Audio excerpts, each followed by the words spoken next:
খুব সহজে কিভাবে চিংড়ি মাছ ভুনা করা যায় সেই রেসিপি নিয়ে আজকে হাজির হলাম। আসসালামু আলাইকুম, welcome to my YouTube channel স্বর্ণাস recipes. আজকে আপনাদের সাথে শেয়ার করতে চলে আসলাম খুব সহজে কিভাবে চিংড়ি মাছ ভুনা করা যায়। তো চলুন কথা না বাড়িয়ে চলে যাই চিংড়ি মাছ ভুনা করতে। আমি তো কোনো ঝামেলা ছাড়াই রান্না করেছি, তাই তো শেয়ার করতে চলে আসলাম আপনাদের সাথে কিভাবে রান্না করবেন চিংড়ি মাছ ভুনা। শুরুতে আমি এখানে কিছু চিংড়ি মাছ নিয়েছি, এগুলোকে ভালোভাবে পরিষ্কার করে নিয়েছি। আমি এখানে চিংড়ি মাছের যে ব্রেন সেটা ফেলে নিয়েছি, সেই সাথে চিংড়ি মাছের যে লেজ সেটা আমি রেখে দিয়েছি।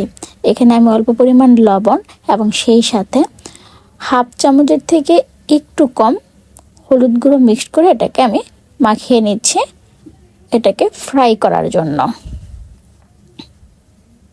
মাছগুলোকে আমি হাতের সাহায্যে খুব ভালোভাবে মিশিয়ে নিচ্ছি। এখানে মূলত হলুদটা ব্যবহার করেছি কালারের জন্য। আর চিংড়ি মাছটাকে আমরা খুব বেশি ভাজবো না, 4 থেকে 5 মিনিটের মতো ভাজবো, যেহেতু এটাকে আবার রান্না করা হবে। তো অনেক বেশি এটাকে যদি ফ্রাই হয়ে যায় সেই ক্ষেত্রে এটা অনেকটা রাবারের মতো হয়ে যাবে, খেতে তেমন টেস্ট হবে না। একটি পেঁয়াজকে আমি বেরেস্তা করে নিয়েছি, তার সাথে আমি অ্যাড করে দেব 2 চামচ টক দই। এই পেঁয়াজ বেরেস্তা আর টক দই দুইটাকে আমি ভালোভাবে ব্লেন্ড করে নিব। আমরা মূলত চিংড়ি মাছে এই পেঁয়াজ বেরেস্তা আর টক দইটা ব্যবহার করব। এতে আমার এই মশলাটা তৈরি করা হয়ে গেল, এটাকে আমি এক সাইডে রেখে দিচ্ছি। এখন আমি চলে যাচ্ছি চুলায়। আমি এখানে মাছগুলোকে ফ্রাই করে নিচ্ছি, একে একে আমি সবগুলো মাছ দিয়ে দিচ্ছি। 4 থেকে 5 মিনিটের মতো আমি এটাকে ফ্রাই করব।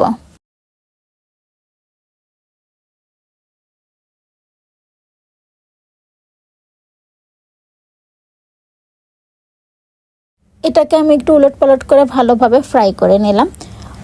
মাথায় রাখতে হবে এটা যেন খুব বেশি ফ্রাই না হয়ে যায়, তাহলে হচ্ছে খেতে এটা স্বাদটা রাবার টাইপের হয়ে যাবে। মাছগুলোকে ফ্রাই করার পর আমি এই তেলেই মাছগুলোকে তুলে নিয়েছি এবং এই তেলের মধ্যে অল্প পরিমাণ তেল অ্যাড করব। করে আমি এখানে কুচি করে 1.5টা পেঁয়াজ এখানে দিয়ে দিচ্ছি। পেঁয়াজগুলো যখন হালকা ভাজা হয়ে যাবে, কালার চেঞ্জ হতে শুরু করবে, তখন আমি এখানে অ্যাড করে দেব 1 চামচ হলুদের গুঁড়ো এবং 2 চামচের মতো মরিচ গুঁড়ো। এটার সাথে আমি অল্প পরিমাণ পানি অ্যাড করে নেব যাতে মশলাটা কোনোভাবে পুড়ে না যায়। সেই সাথে আমি এখানে অ্যাড করে দেব 1 চামচ আদা বাটা এবং 1 চামচ রসুন বাটা। এটাকে ভালোভাবে একটু ভেজে নেব এবং আমি এখানে পরিমাণ মতো লবণটাও অ্যাড করে দেব। আমি এখানে অল্প পরিমাণ পানি ব্যবহার করব যেন কোনোভাবে মশলাগুলো পুড়ে না যায়। এখন আমি অ্যাড করে দেব 1 চামচ হলুদ গুঁড়ো, 2 চামচের মতো মরিচ গুঁড়ো। এটাকে ভালোভাবে মিক্সড করে নেব এবং লক্ষ্য রাখবো কোনোভাবে যেন পুড়ে না যায়, তার জন্য আমি অল্প পরিমাণ আবার পানি অ্যাড করে দিলাম এবং চুলার আঁচটাকে মিডিয়াম করে দিলাম। এটাকে আমি ভালোভাবে কষিয়ে নেব। এটা ভালোভাবে কষানো হয়ে গেলে তখন আমি এর সাথে অ্যাড করে দেব পেঁয়াজের বেরেস্তা দিয়ে এবং টক দই দিয়ে আমি যে একটা মশলা তৈরি করেছিলাম সেই পেস্টটা আমি এখানে দিয়ে দেব। এবার আমি এটাকে খুব ভালোভাবে কষিয়ে নেব, চুলার আঁচটাকে মিডিয়াম রাখবো। এটা ভালোভাবে কষিয়ে নেব এবং ভালোভাবে কষানো হয়ে গেলে উপর দিকে তেল উঠে গেলে তখন আমি এখানে অ্যাড করে দেব ফ্রাই করে রাখা চিংড়ি মাছগুলোকে।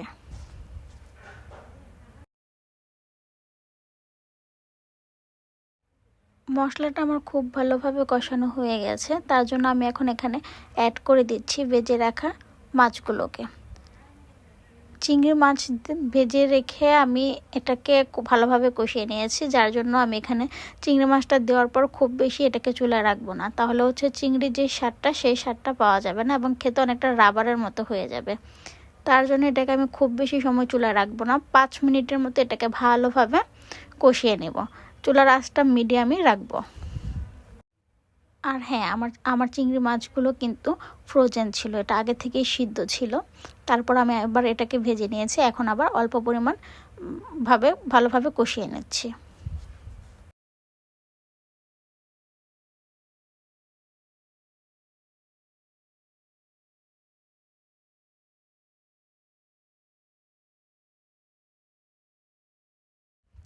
মিডিয়াম আছে এটাকে আমি 5 মিনিটের মতো রান্না করেছি। এখন আঁচটাকে একদম লো করে দিয়ে আমি আরও 5 মিনিটের মতো এটাকে চুলায় রাখবো। চিংড়ি মাছটাকে আমি আরও 5 মিনিটের মতো চুলায় রাখবো, একদম লো আঁচ করে।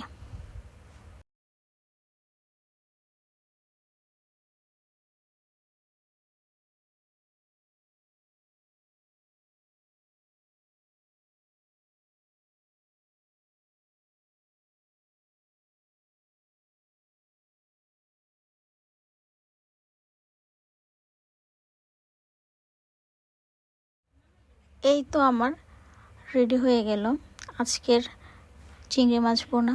খুব সহজে রেডি করেছি, কোনো ঝামেলা ছাড়া ঘরোয়া মশলা দিয়ে করা যায়। লক্ষ্য করেছেন কি না জানি না, আমি এখানে কোনো ধনিয়া গুঁড়ো কিংবা জিরা গুঁড়ো ব্যবহার করিনি। আপনারা চাইলে এখানে কাঁচামরিচ দিতে পারেন, আমি এখানে কোনো কাঁচামরিচ ব্যবহার করিনি। আপনারা চাইলে এখানে কাঁচামরিচটা ব্যবহার করতে পারেন। এই তো আমার হয়ে গেল চিংড়ি মাছ ভুনা, খুব সহজে এবং সুস্বাদু চিংড়ি মাছ ভুনা। এটা কতটা সুস্বাদু হয়েছে সেটা ট্রাই করার জন্য কিংবা সেটা বোঝার জন্য আপনাদেরকে রান্না করে খেতে হবে। আপনাদের যদি এই রেসিপিটি ভালো লাগে থাকে অবশ্যই লাইক, কমেন্ট এবং শেয়ার করবেন। সেই সাথে আমার চ্যানেলের প্রতিটি রেসিপি দেখতে, সবার আগে দেখতে অবশ্যই আমার চ্যানেলটি সাবস্ক্রাইব করে রাখবেন।